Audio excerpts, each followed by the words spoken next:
भारत को संविधान देने वाले महान नेता डॉक्टर भीमराव अंबेडकर का जन्म 14 अप्रैल 1891 को मध्य प्रदेश के एक छोटे से गांव में हुआ था। डॉक्टर भीमराव अंबेडकर के पिता का नाम रामजी मालोजी सकपाल और माता का भीमाबाई था। अपने माता पिता की 14वीं संतान के रूप में जन्मे भीमराव अंबेडकर जन्मजात प्रतिभा संपन्न थे। भीमराव अंबेडकर का जन्म महर जाति में हुआ था, जिसे लोग अछूत और बेहद निचला वर्ग मानते थे। बचपन में भीमराव अंबेडकर के परिवार के साथ सामाजिक और आर्थिक रूप से गहरा भेदभाव किया जाता था। भीमराव अंबेडकर के बचपन का नाम रामजी सकपाल था। अंबेडकर के पूर्वज लंबे समय तक ब्रिटिश ईस्ट इंडिया कंपनी की सेना में कार्य करते थे और उनके पिता ब्रिटिश भारतीय सेना की नौ छावनी में सेवा में थे। भीमराव के पिता हमेशा ही अपने बच्चों की शिक्षा पर जोर देते थे।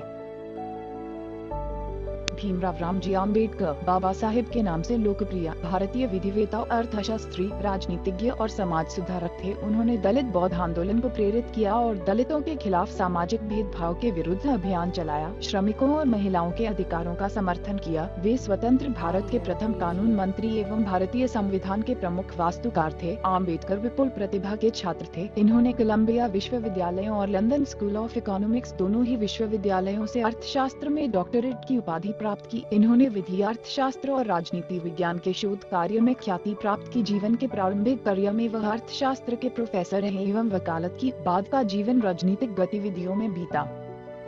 1956 में उन्होंने बौद्ध धर्म अपना लिया। 1990 में भारत रत्न, भारत के सर्वोच्च नागरिक सम्मान मरणोपरांत अंबेडकर पर सम्मानित किया गया था। 1894 में भीमराव अंबेडकर जी के पिता सेवानिवृत्त हो गए और इसके 2 साल बाद अंबेडकर की मां की मृत्यु हो गई। बच्चों की देखभाल उनकी चाची ने कठिन परिस्थितियों में रहते हुए की। रामजी सकपाल के केवल 3 बेटे बलवाराम, आनंदराव और भीमराव और 2 बेटियां मंजुला और तुलासा ही इन कठिन हालातों में जीवित बच पाए। अपने भाइयों और बहनों में केवल अंबेडकर ही स्कूल की परीक्षा में सफल हुए और इसके बाद बड़े स्कूल में जाने में सफल हुए। अपने एक देशस्थ ब्राह्मण शिक्षक महादेव अंबेडकर, जो उनसे विशेष स्नेह रखते थे, के कहने पर अंबेडकर ने अपने नाम से सकपाल हटाकर अंबेडकर जोड़ लिया, जो उनके गांव के नाम अंबावले पर आधारित था। 8 अगस्त 1930 को एक शोषित वर्ग के सम्मेलन के दौरान अंबेडकर ने अपनी राजनीतिक दृष्टि को दुनिया के सामने रखा, जिसके अनुसार शोषित वर्ग की सुरक्षा उसकी सरकार और कांग्रेस दोनों से स्वतंत्र होने में है।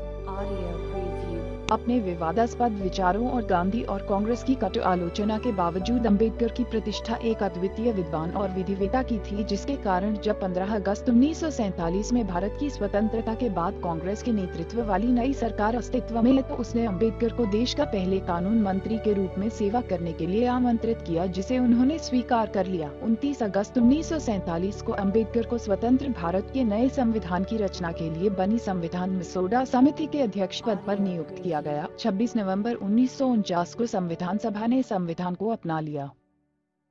26 नवंबर 1949 को संविधान सभा ने संविधान को अपना लिया। अपने काम को पूरा करने के बाद बोलते हुए अंबेडकर ने कहा, मैं महसूस करता हूँ कि संविधान साध्य है, यह लचीला है, पर साथ ही यह इतना मजबूत भी है कि देश को शांति और युद्ध दोनों के समय जोड़कर रख सके। वास्तव में मैं कह सकता हूँ कि अगर कभी कुछ गलत हुआ तो इसका कारण यह नहीं होगा कि हमारा संविधान खराब था, बल्कि इसका उपयोग करने वाला मनुष्य अधम था।